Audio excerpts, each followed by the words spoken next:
Howard Thurman, one of the mentors of Dr. Martin Luther King Jr.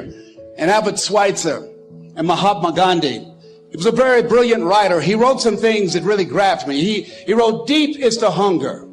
During the time after receiving 238 radiation seed implants, I was reflecting on his words, and these words kept me up that night. The ideal situation for a man to die is to have family members praying with them as they cross over. He said, but imagine if you on your deathbed and standing around your bed, the ghost of the dreams, the abilities, the talents given to you by life, and that you never went after that dream. You never acted on those ideas. You never used those talents. And there they are standing around your bed looking at you with large angry eyes saying, we came to you, and now we must die with you forever. If you died today, what dreams, what ideas, what talents, what books, what music, what leadership will die with you? Miles Monroe, great orator and speaker, said the wealthiest place on the planet, it's not in the Far East where there's oil in the ground. It's not in South Africa where there are diamond mines. He said the wealthiest place on the planet is the cemetery. Greatness that we've never seen. There you find talent and genius and potential never actualized. Oh God, to reach the point of death, only to realize that you've never lived. What if you live your whole life only to discover that it was wrong, that you were chosen to do something else and you didn't do it? Your words become your reality. You are where you are today in part because of what you've been saying about yourself. Words are like seeds. When you speak something out, you give life to what you're saying. If you continue to say it, eventually that can become a reality. Whether you realize it or not, you are prophesying your future. And this is great when we're saying things like, I'm blessed, I'm strong, I will accomplish my dreams, I'm coming out of debt. That's not just being positive. You are prophesying victory, prophesying success, prophesying new level. Your life will move in the direction of your words. But too many people go around prophesying just the opposite. I never get any good breaks. I'll never get back in shape. Business is slow. I'll probably get laid off. Flu season is here. I always get it. They don't realize they are prophesying defeat. It's just like they're calling in bad breaks, mediocrity, lack. The scripture says we will eat the fruit of our words. You are planting seeds when you talk. At some point, you're going to eat that fruit. My challenge is make sure you're planting the right kind of seeds. If you want apples, you have to sow apple seeds. If you want oranges, you can't plant cactus seeds, poison ivy seeds, mushroom seeds. You're going to reap fruit from the exact seeds that you've been sowing. In other words, you can't talk negative and expect to live a positive life. You can't talk defeat and expect to have victory. You can't talk lack, not enough, can't afford it, never get ahead, and expect to have abundance. If you have a poor mouth, you're going to have a poor life. If you don't like what you're seeing, start sowing some different seeds. Instead of saying, I'll never get well, Joel. This sickness has been in my family for 3 generations. No, let me give you the right seeds. God is restoring health back into me. This sickness didn't come to stay, it came to pass. I'm getting better and better every day. You keep sowing those seeds, and eventually you'll eat that fruit. Health, wholeness, victory. Instead of saying, I'll never get out of here, I'll never rise any higher. No, I will lend and not borrow. Whatever I touch prospers and succeeds. I'm coming into overflow, into more than enough. Start sowing seeds of increase, seeds of abundance.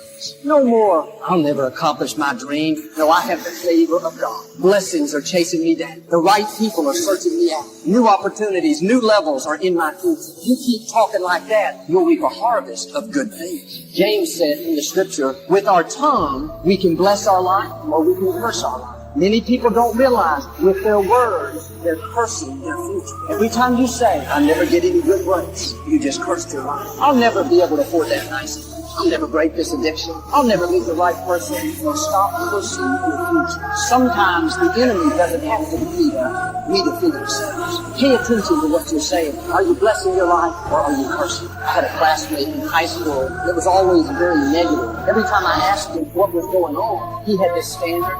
He would always say, not much, I'm just getting old, fat, and bald. I heard him say that probably 500 times. I know, he's just kind of kidding, but I wouldn't forget about that.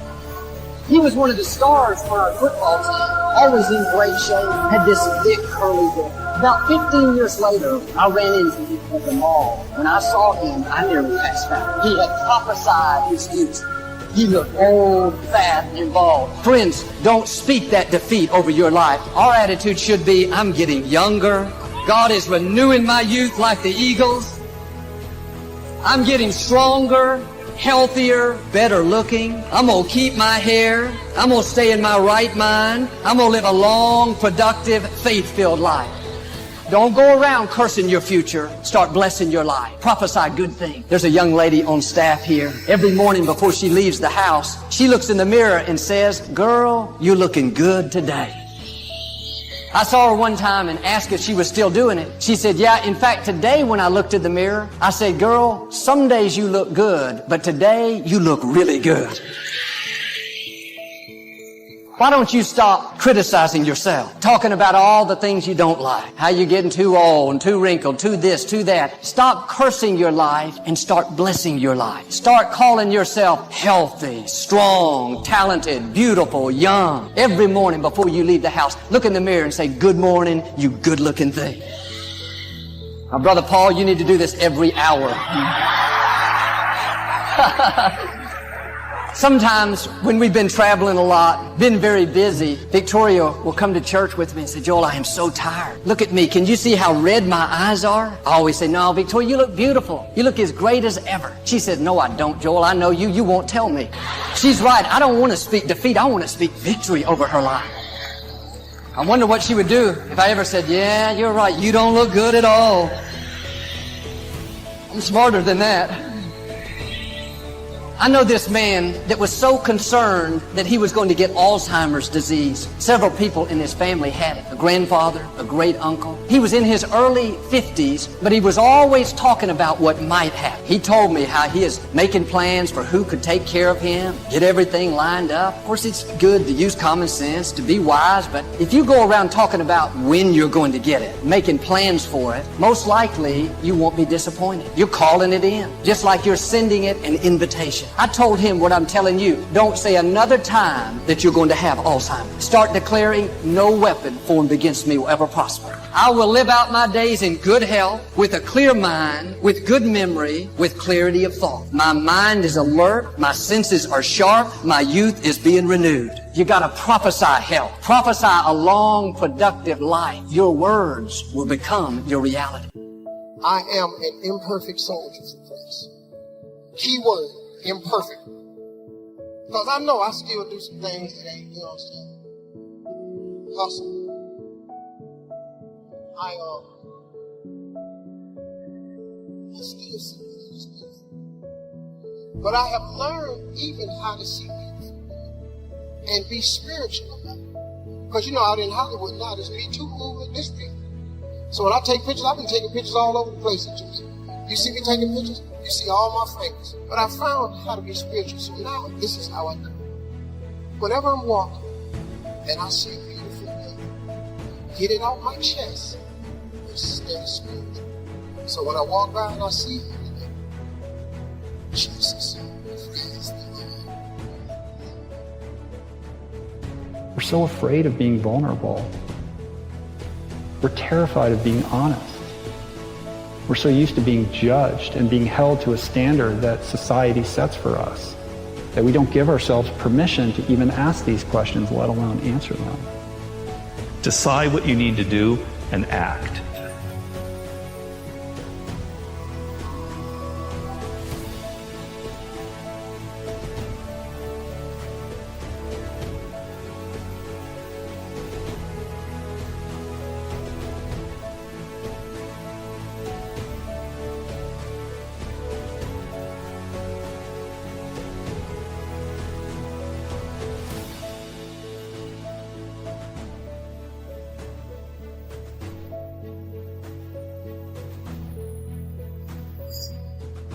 The foundation of all strength is pain. Embrace pain.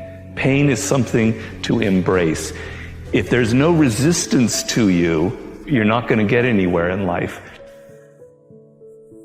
The purpose of a goal is not getting it anyway. The purpose of a goal, who you become. Who you become is going to make you happier. It's going to make you sad.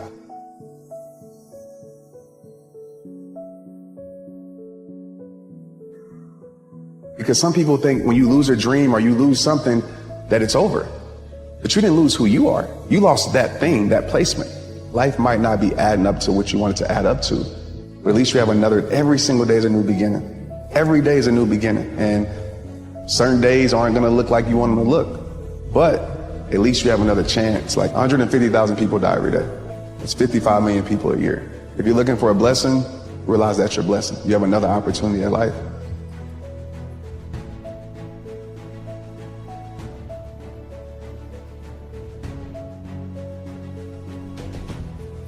The only way you're going to get strength in your life is if you go through that hard moment, that tough moment. Realize this, just because it's a chapter, it doesn't mean it's your whole story.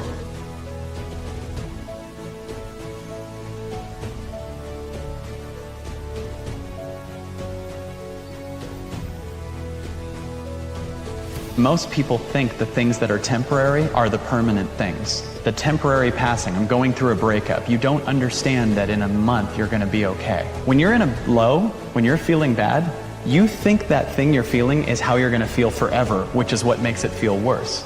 All of your emotions are temporary. They're passing things. So most of our pain comes from believing, I believe, that we should keep holding on to these things that are really heavy in our lives.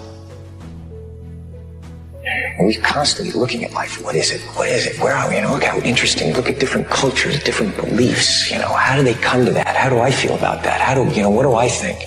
It is a daily adventure. You have your voice. It's there. Just do it. Do it. Do it. Do it. Create.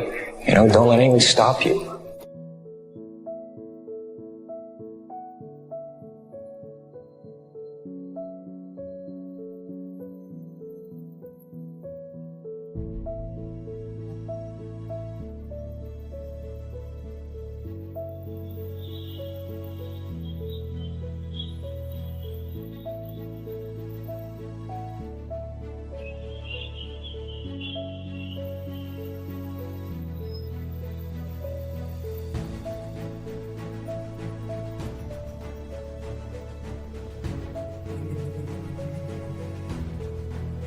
When you can realize that your worst days were truly your best days.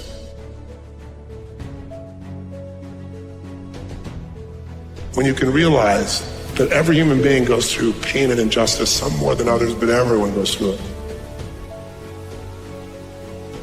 Everyone's had someone be completely unjust to them. Everyone has had someone hurt them who they loved and cared for deeply, or they trusted, or they looked to for support or love.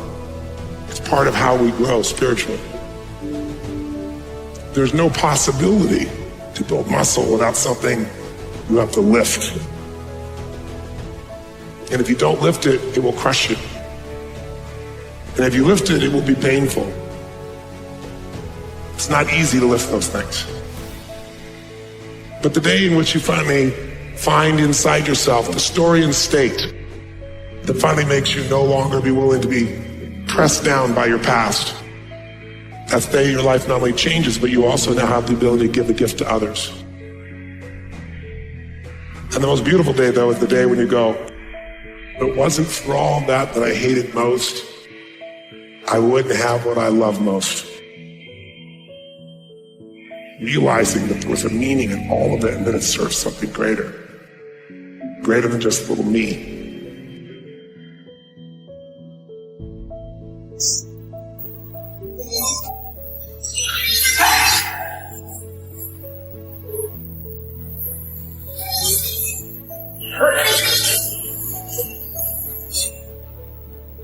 We've lost everything.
my car, wake up in a bar, I'll be a superstar, just on my avatar. This world is so bizarre, empty out the reservoir. Yeah, I'm taking 6 shots, yeah, straight to the face. And I wanna get lost, I'm sick of this place. Don't know how to stop when I'm feeling this way. So I'm taking 6 shots till I'm feeling okay. I think I'm going crazy, don't think I'll get on safe. So I'm taking 6 shots, all straight to the face. I'm taking 6 shots, are you coming with me? I'm taking 6 shots, yeah, straight to the face. And I wanna get lost, I'm sick of this place. Don't know how to stop when I'm feeling this way. So I'm taking 6 shots till I'm feeling okay. I think I'm going crazy, don't think I'll get on safe. So I'm taking 6 shots, all straight to the face. I'm taking 6 shots, are you coming with me?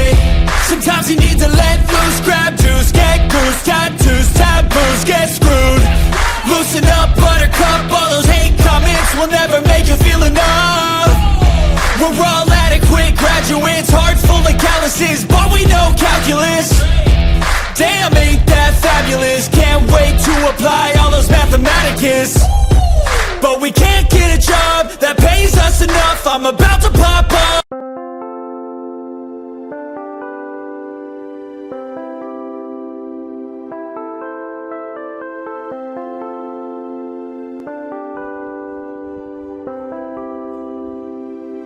Chẳng được quên khi cơn mưa đêm lại về. Em đã quên lời thề và ta như đông chìm sâu. Không còn mơ em anh nhận màu. Em chỉ cần mơ đâu em ai. Chỉ còn là những cơn mưa vô giá. Cho bên mơ em không mơ ai. Anh một đêm mơ chỉ cần bên em không được cần nhớ. Và chỉ có em không còn nhớ. Và người ta bên nhau như ngã thơ. Muốn nhớ về say em chỉ có mấy em ở đây. Và anh như muốn chết đi nhưng không muốn em mãi và mãi. Cho ta đau đầu cùng em như làm hâm mộ. Anh như đeo mong cầu và mưa bên em hô sầu. Chắc có mai mai em mơ, chỉ có bên em nhưng là khó mơ. Mà đang dài em muốn bên ai. Anh không mong gì hơn, chỉ mong em sẽ ở đây ôm anh thật gần. Anh chỉ mong đôi ta được có nhau mà đừng em đâu anh mơ em. Một đêm bên anh có em, ta sẽ trao nhau môi hôn thật sâu. Ôm anh cứ mưa bằng ngâu và em chỉ nằm đâu. Anh không muốn em ở đâu đâu. Một cơn gió thứ anh không mơ cầu. Mà không đôi anh mà bên giờ anh chỉ là my friend. Em quên đi bao lời hứa, quên đi cả những ngày xưa. Anh như là muốn đưa. Em không còn chưa. Mà đừng ở đêm ở đêm. Anh nhìn một đôi mà kem. Không như là ba trên thêm. Cho em nhiều hơn như là kem. Chỉ cần là mưa thôi. Em chỉ cần là mưa thôi. Còn ai sẽ là nắng rồi. Em chỉ cần là mưa thôi. Cho anh được êm trôi. Cho anh được ôm em khi trời nắng. Và ôm em khi trời mưa. Và có anh có mặt trời. Em như là cuộc